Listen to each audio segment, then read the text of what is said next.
Okay, folks, I have a big issue with my new fifth wheel camper. Well, it's actually not with the camper itself, but rather a problem that has occurred more than once while I'm towing it. In fact, it has happened 3 times during the 5 trips I've taken. I have to do something about this, so let's hop to it.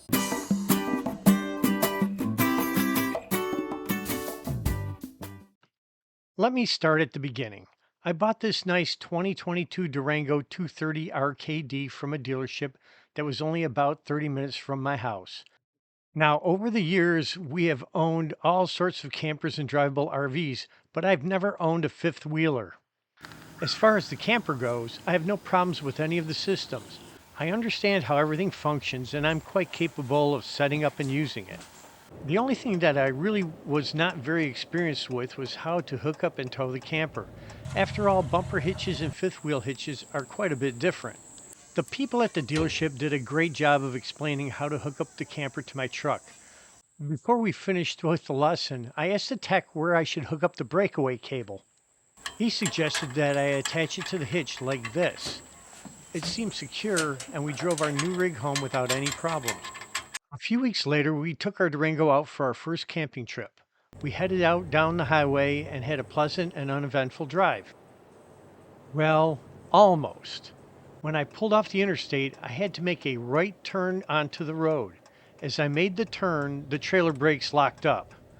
I was on a fairly busy road and I was doing a really great job of blocking traffic. I quickly jumped out of the cab and hopped into the truck bed. The breakaway switch pin was still in place. I'm very confused and I'm really trying not to freak out. Not knowing what else to do, I gave the pin a nudge and I felt the brakes release. The pin had barely pulled loose, but it was enough to engage the system. We made it to the campground and I inspected everything. It was pretty obvious that the cable for the breakaway switch had somehow got tangled with something on the hitch. When I made the right turn, the cable tightened and it yanked the switch pin out just a bit.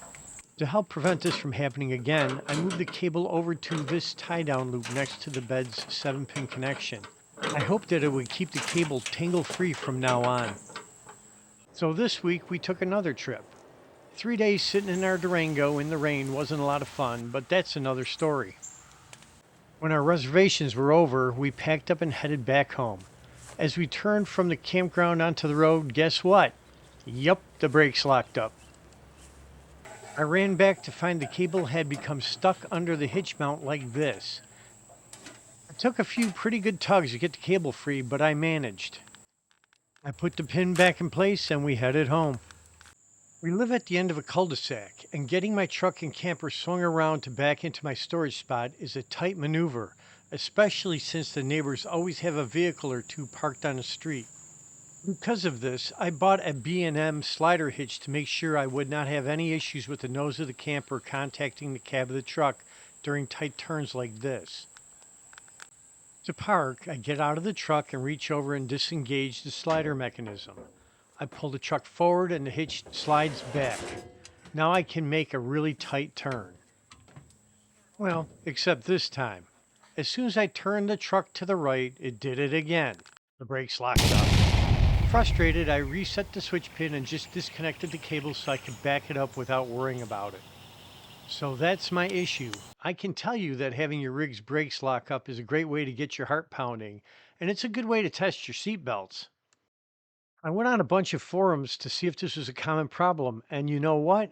It is a lot more common than I would have guessed, and not just with fifth wheel trailers, but with bumper tow trailers too. I've towed a lot over the past 18 years, and I've never actually had anything like this happen before. The best suggestion I found was to replace my long cable with a coiled one. This should keep the cable from getting tangled in the hitch anymore. I went straight to Amazon and ordered a 6-foot coiled cable. I will have the link in the description.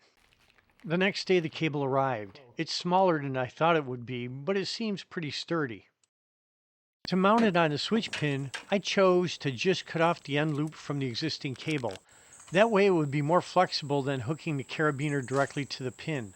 I'm going to go back to mounting the other end to the hitch handle. It seems to be a nice secure place to attach, and now the cable shouldn't get caught on anything. Here's how my breakaway switch looks now. Hopefully this problem is finally solved. There's just one other thing. While I was making this video, I noticed that the switch pin pulls out fairly easily. This could be a problem. I gave the cable a good stretch and it didn't come out, so that's good. If I go over to my utility trailer or my A-frame camper, their breakaway switches are much more difficult to pull free. So what do you think? Will this still be okay, or should I replace the breakaway switch? I was thinking that I could use a light gauge wire tie to secure the switch pin in place, just to be on the safe side. If the camper should happen to actually disengage from the truck, the wire tie would easily snap off. Do you think this is a good idea? Please let me know what you think in the comments. I really want to know if any of you have any experience with this issue, and if so, how did you solve it? Thank you for watching. Please high five the like icon, jingle the notification bell, and subscribe.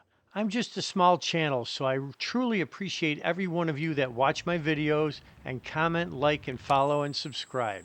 You are all incredible, and I cannot thank you enough. Until next time, keep camping.